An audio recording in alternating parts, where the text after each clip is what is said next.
Hello there. When I say watch this, I really do mean watch this video. I pray and beg for you to wait for the punchline to this because it's actually really important. And it's not about what just happened to me, but it'll be a life lesson if you take it to heart that'll teach you something. Now, I went to two universities. I went to the University of Kentucky, Southeast Center for Photographic Studies. I've confessed many times that I wasted, time and, of course, important money by going to college because I actually hung out in the library. I still hang out in the university library. I mean, that's the only place where you're going to learn anything. Nobody should go to college unless they want to become a doctor or a lawyer or a mechanical engineer, something that's directly relatable, to having a career in life. And this, of course, is what happens when you're on the internet. So I made a video yesterday putting up a revised book called The Assassination of the Buddha.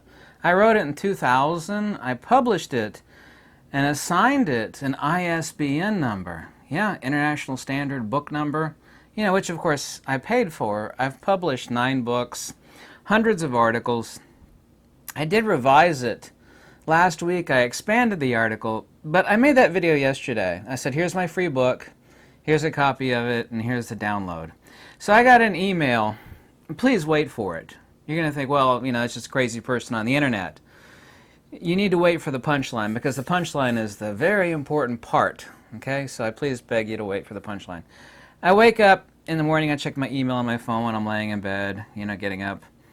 And I get this vile, hate-filled email about my free book, which I wrote and I gave out free to people. I used to sell it decades ago for like $7.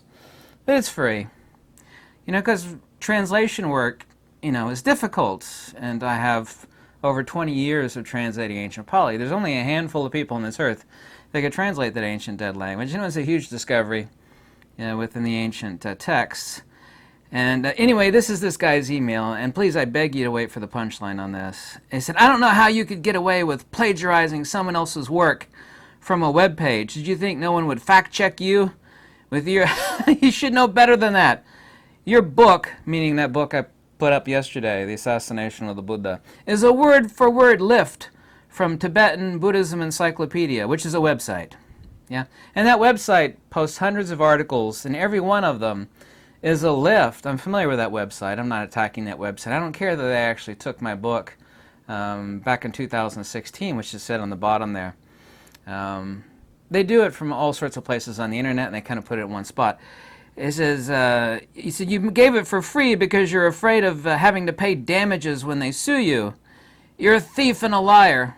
You need professional help. Please take down your book from the internet and remove your promotional video of this book from YouTube. You won't get away with this. This is his email, by the way. Don't ask me who he is. He's just a demon on the internet, a true demon. I bet that it's best that you give up now and make amends before dig yourself a deeper hole. So since me being the god of information and data, and I never get rid of anything, including my digital files, and also too when I actually made it, because I have no way of amending that. There might be a way of changing the metadata. I don't know what it is.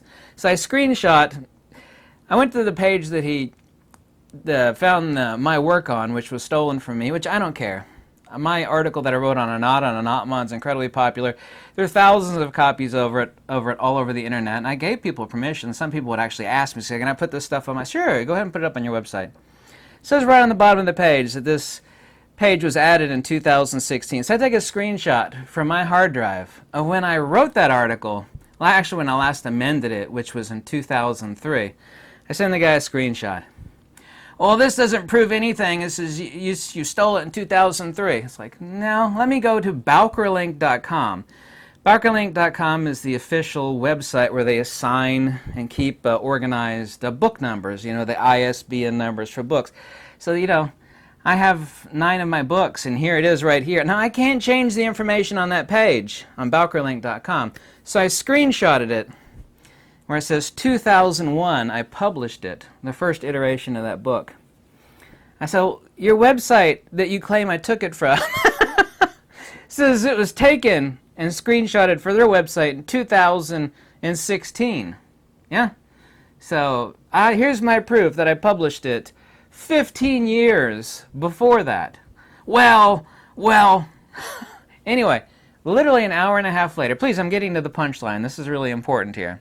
And this is about academia and how these people think. I mean, how truly evil in the very soul of who they are. And of course, they don't believe in a soul, which is fine. They say, well, oh, you probably... I said, no, it's impossible. Not only the fact you could actually read the article, and I write in a very dry, robotic style, and I use specific types of verbiage and nomenclature, and all my articles and books are written exactly the same way. Nobody else writes like that. It's very unusual how I write. And it looks exactly like everything else I've ever written. So this guy's cussing me and threatening me over, initially, it really pissed me off. I mean, I was just, how dare you? How dare you? It seems like, I have found this article on this other website. It's like, yeah, you did. And look, here's my proof that I last amended it in 2003, but I published it in 2001. I can't change that date. Screenshotted from Bowker Links. Eventually, after it was like 30 emails, I said, listen, I know you're never going to apologize because you're too full of yourself. But you know I wrote it, and you damn well know that I wrote it. Eventually, this demon, which is what he is, confesses. You probably did it. Piece of trash anyway, his exact words. But it looks like you did write it. So he doesn't apologize. And he says, well, you don't know anything about this topic. I disagree with your whole, which is completely a different premise. I say, I provide lots and lots of citations which are translated. So do you translate Pali? He doesn't translate Pali. No, I'm an expert on Buddhism. Oh, you are? Okay. So this is what he sends me. He sends me a link. I didn't know that universities had this. Maybe I did. To Harvard's website, showing his name on the top of certificate saying he completed a studies in Buddhism. I was like, look, here's what he says. Here's my certificate degree from Harvard. That's how these people do. Look, I got a degree from Harvard. He then proceeds. This is how these people are. Because he spent a lot of money on this useless piece of paper. And it's not even real paper, it's digital paper.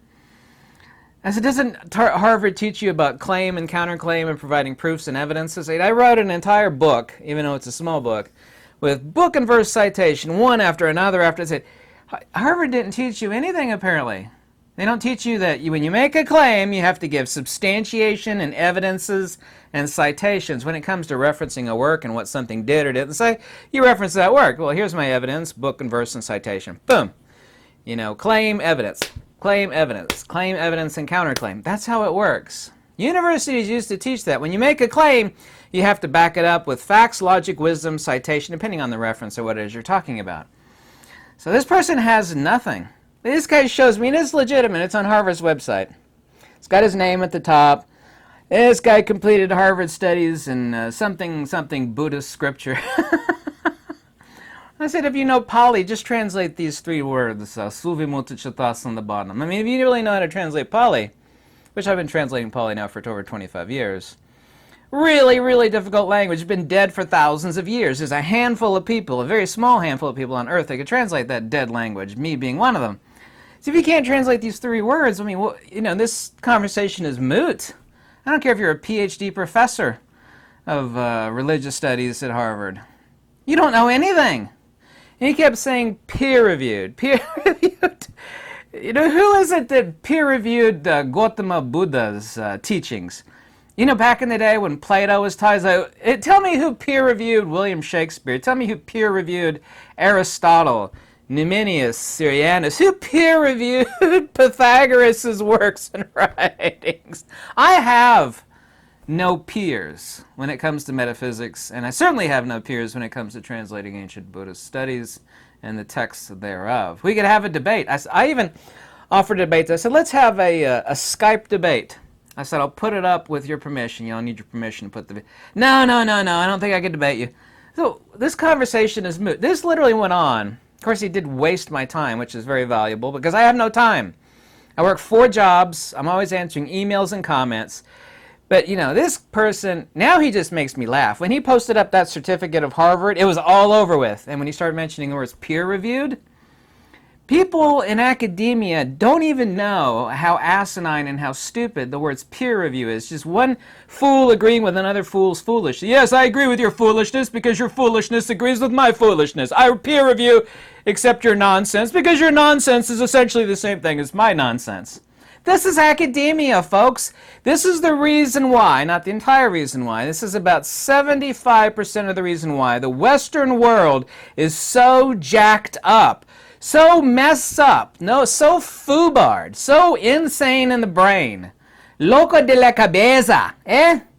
I think Europeans or the French, they actually have this hand gesture. It's like this. It means crazy, cuckoo, nuts, nuts.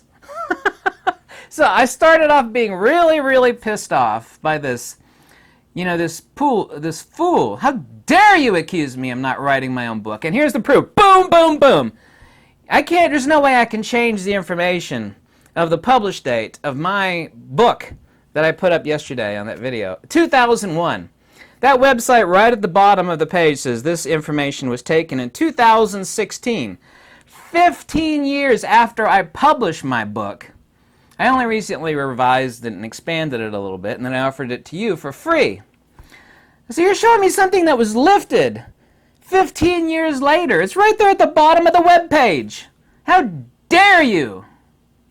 Pissed me. Of course, once he did that Harvard certificate, I was just laughing. I had a good day. It started off as a bad day because I woke up reading this guy's email. It was just so heinous. Accusing me of every malfeasance imaginable. No. Lucky for me, and lucky for me, I keep everything, all old digital files. I keep it all. The original timestamp of when I created it, I got you, buddy. I got you good. So, but these people are like that. Who are Gautama Buddha's peers that reviews you? Oh, we didn't accept your teachings there, Gautama Buddha. Has your stuff been peer-reviewed? I can see somebody talking to Plato or Plotinus or Syrianus or Damasius or Heraclitus or Shakespeare or Numenius or Syrianus or Iamblichus or Porphyry. The great or Roger Boscovich. Yeah, was he peer-reviewed? What about Leonardo da Vinci? Was his writings peer-reviewed? The answer is no! People don't know what peer-reviewed means. It just means a bunch of academic stooges agreeing with each other's nonsense. They're fools. What these people are, too, are people... there's an instance of this back in the early... medieval times. These are people like the ignorant folks that were charged to go to dragon fighting school. Some of these scam artists would travel from town to town. They would collect money from ignorant rich people on how to fight dragons. They would teach them various little nonsenses on fighting dragons. They would pay money and they learn. Of course, dragons don't exist, right?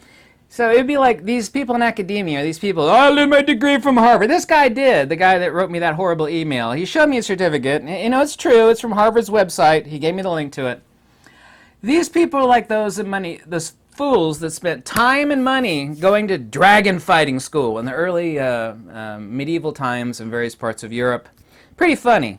You come to them, if you were to come to them, say, dragons don't exist, right? You just spent a lot of time and money learning how to fight dragons, and dragons don't exist. Oh, no.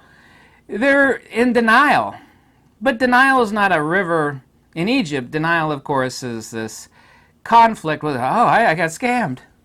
Yes, you spent time and money getting a certification in nonsense. The only thing that matters is facts, logic, and wisdom. Yeah? And does your claim have substantiation? Is there any proof behind it? So this guy, I emailed him back and forth like 50 times, no less. I said, you keep making all these bold claims. You have no evidence for it. You have no book, no citation. You have nothing to back it up. You don't even have any logic to back it up. I give you book and verse citation. You got nothing, pal. You got nothing. I got a degree at Harvard. Where's your stuff peer-reviewed at? Oh, God, it's so stupidity is... the stupidity. If you don't learn a lesson from this about academia and these people, they are exactly like the clowns that went to dragon fighting school. They were rich. They had, I'm going to learn how to fight a dragon.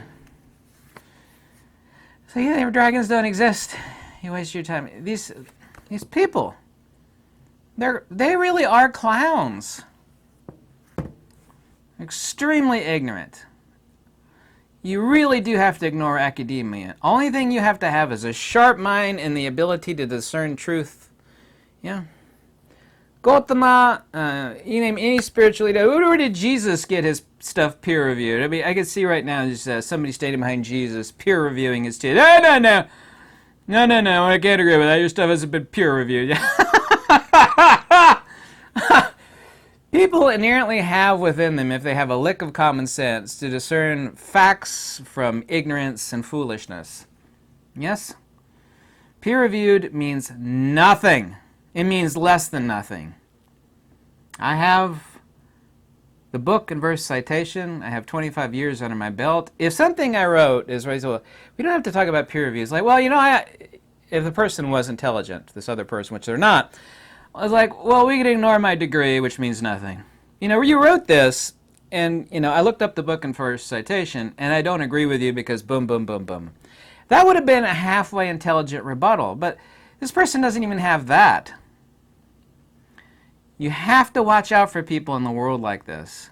There are many of them, and college is spitting them out like crazy. I went to college, okay? I know these people. I know how they think. I know their hubristic ignorance. It's deep. It's ingrained. The reason why the world is so jacked up today is because all these so-called experts that don't have any common sense at all, are ruining the world.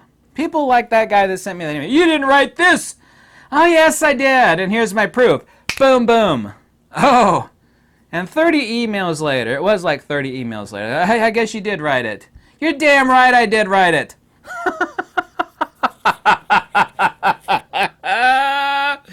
There's academia for you, folks. And this is the stuff I have to put up with occasionally. As to the original person that emailed me that, how dare you? How dare you? Huh? How dare you? You could have written me an email. It's like, I found your work on this other webpage. Like, yeah. There's several of my books that are on various websites. Taken either with my permission or without my permission. I don't really care either way. I give my stuff away for free now. But don't you even dare accuse me that I didn't write it. Yeah? You're barking up the wrong tree, and I proved you wrong. I proved you wrong. Never apologize, which that's okay. I don't need an apology. The only thing I have to do is prove the person wrong. And I did that in spades. Peace out, girlfriend.